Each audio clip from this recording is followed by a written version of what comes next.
She is the guru of good nutrition and the pharaoh of food knowledge. Andrea Holwegner.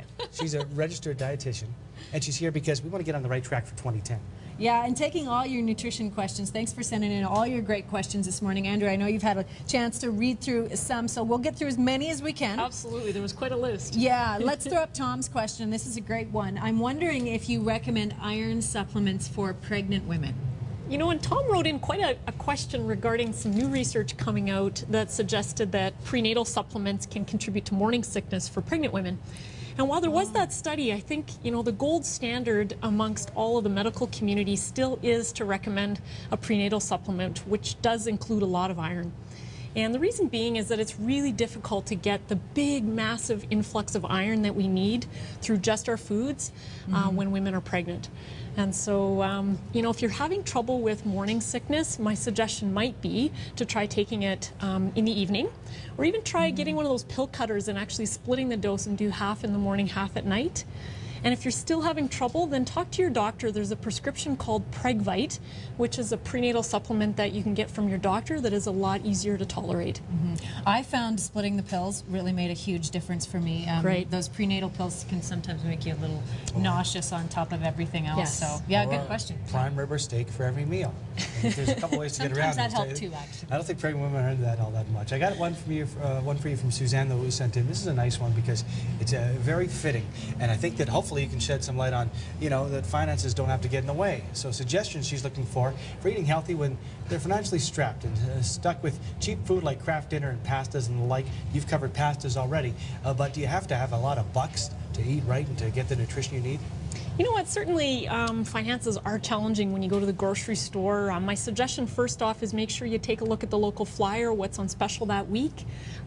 Make sure to buy mostly whole foods. What really racks up your grocery bill is those packaged, processed boxed foods. So rather than the craft dinners and the rice-a-ronis and the pre-seasoned things, always buying the plainer versions and then adding, let's say, your own stewed tomatoes.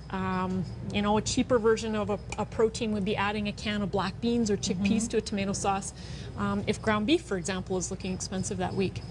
Also looking at freezing a lot of foods, so when cheese is on sale or your ground meats are on sale, you can freeze all of those, either grating your cheese or just as is, and pulling them out when you need them.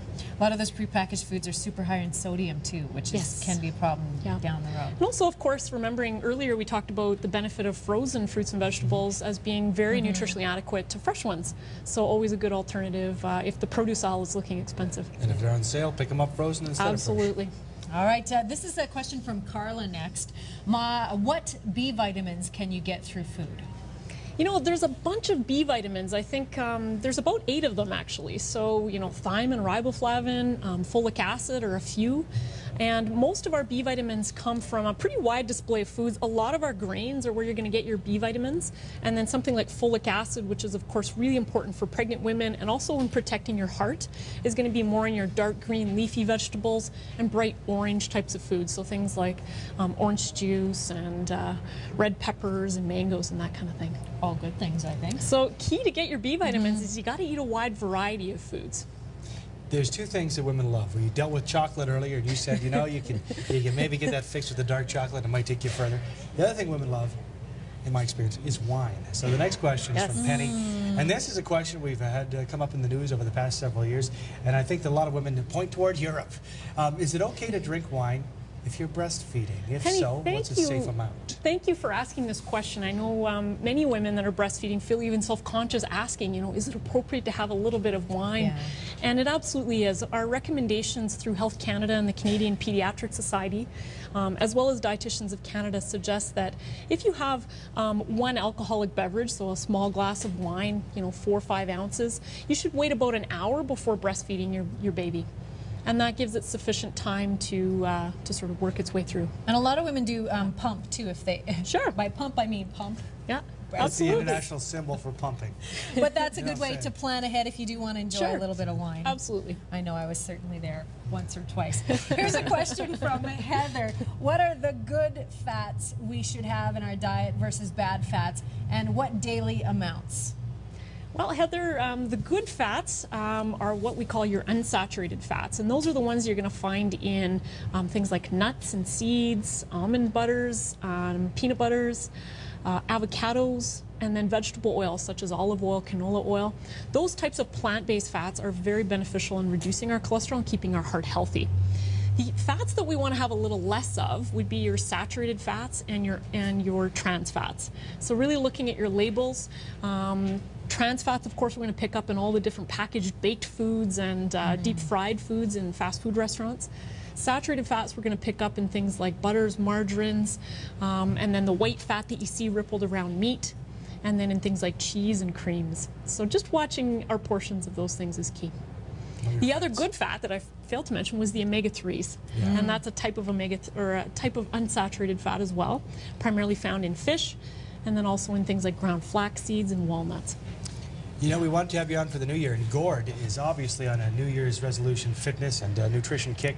He says he goes to the gym after work, just before dinner though, and do a fairly intense cardio routine. Should he carb up at lunch, or does he wait until after his workout? He wants to know when is best to hit those carbs.